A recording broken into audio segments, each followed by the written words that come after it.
আসসালামু আলাইকুম সুপ্রিয় দর্শক মণ্ডলী, আপনারা নিশ্চয়ই জানেন বাংলাদেশ জামাত ইসলামের আমিরে জামাত জনাব ডাক্তার শফিকুর রহমান তিনি সম্প্রতি বরিশালে সফর করেছেন। তিনি সেখানে চরমনায়ের পীর সাহেবের দফতরে গিয়েছেন। তাদের যে বিভিন্ন ইনস্টিটিউটগুলো আছে সেগুলো তিনি পরিদর্শন করেছেন, ঘুরে বেরিয়েছেন, দেখেছেন।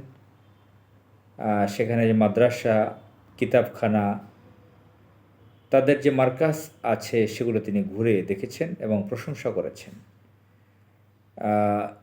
চরমনাইয়ের বর্তমান পীর সাহেব জনাব রেজাল করিম সাহেব তার সাথে বৈঠকে বসেছেন এবং আমরা যেটা মিডিয়ার মাধ্যমে, সামাজিক যোগাযোগ মাধ্যমে যেটা দেখেছি, গণমাধ্যমগুলোতেও দেখেছি, সেগুলো নিয়ে খবর আসছে জামাতের আমির চরমনাই গিয়েছেন।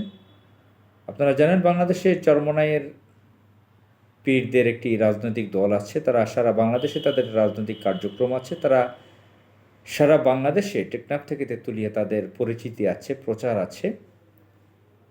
তো গণমাধ্যমে তাদেরও একটি মূল্যায়ন আছে, গুরুত্ব আছে। জামাত ইসলামের আমির তো একজন পপুলার ব্যক্তি, আর জামাত ইসলাম ৮০ বছর বয়সের একটি পুরনো বড় পলিটিক্যাল পার্টি এদেশে।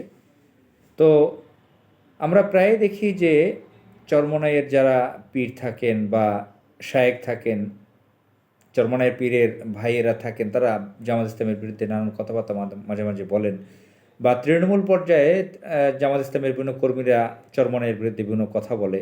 আমাদের মতন সাধারণ যারা আছি অনেক ধরনের সমালোচনায় থাকি। তো সম্প্রতি তারা সেখানে জামাতের আমির গিয়েছেন, এটা একটা পজিটিভ খবর বলে মনে করি। আস্তে আস্তে এই দূরত্ব ঘুচিয়ে যাক, ইসলামিস্টরা এক হোক। আসসালামু আলাইকুম।